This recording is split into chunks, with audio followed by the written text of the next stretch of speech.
পর এজিদ আরব সাম্রাজ্যের অধিপতি হয়। আপনারা জানেন সেই সময় ইমাম হোসেনকে কারবালার প্রান্তে কতল করা হয়েছিল।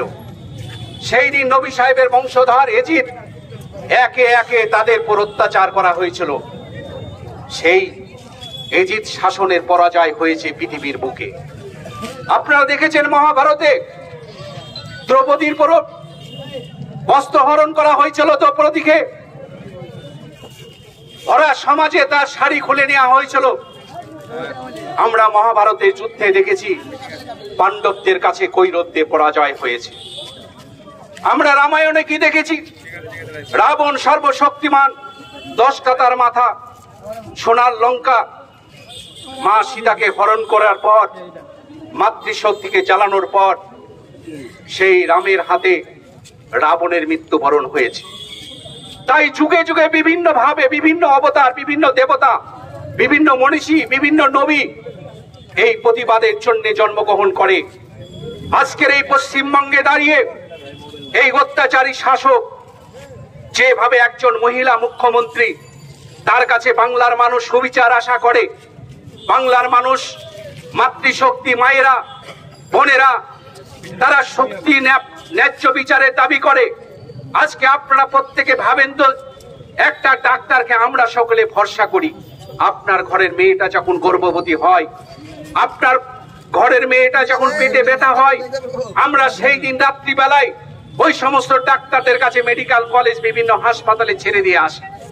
সেই মেয়েটার কি হবে পরবর্তীতে, মেয়েটার পর কি অত্যাচার করা হবে, মেয়েটাকে চিকিৎসা করবে কিনা, আমরা কিন্তু বিশ্বাস করি সেই ডাক্তার নিশ্চয় সুস্থ করে আমার মেয়েটাকে ভালো করবে। আজকে হসপিটালে যেখানে মেয়েরা সুরক্ষিত না, আজকে হসপিটালে মহিলারা ধর্ষিত হচ্ছে, এই সরকারের নৈতিক ক্ষমতা নাই একদণ্ড পশ্চিমবঙ্গে থাকার। পার্শ্ববর্তী দেশ বাংলাদেশে দেখেছেন শেখ হাসিনা 17 বছরের রাজত্ব, আজকে তার নামে লোকে বলতে ভয় করত।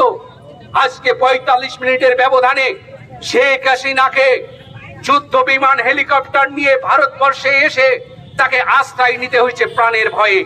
তাই জনগণ যেদিন গর্জে উঠবে, তোমার ওই রাজতন্ত্র, তোমার ওই সেই রাজতম্ব, তোমার ওই সেই অট্ট অহমিকা মানুষের পদদলিতে সেই দিন পদধূলিত হবে, শুধু সময়ের অপেক্ষা। Classical homeo pharmacy, doctor Wahidul Islam, Amtala Nimtala মোড়, নওদা, মুর্শিদাবাদ। এখানে স্ত্রী, পুরুষ ও শিশুদের নতুন, পুরাতন ও জটিল রোগের সুচিকিৎসা করা হয়। ক্যাপিং থেরাপি ও ফিজিওথেরাপির দ্বারা বাত, ব্যথা, প্যারালাইসিস, সাইটিকা, গ্যাস্ট্রিক, আলসার ও যৌন রোগের সুচিকিৎসা করা হয়। এছাড়াও মহিলাদের মাসিকের যন্ত্রণা, অনিয়মিত মাসিক, মাসে 2-3 বার মাসিক, সাদা স্রাবের কারণবশত বাচ্চা না হওয়া, তারও সুচিকিৎসা করা হয় এখানে। যোগাযোগ করিবার নাম্বার 9734324150। সাবস্ক্রাইব করুন এবি24 নিউজ চ্যানেলটিকে, অবশ্যই বেল আইকনটিকে প্রেস করুন। সবার আগে তাজা খবরের আপডেট পেতে লাইক করুন, শেয়ার করুন এবং দেখতে থাকুন এবি24।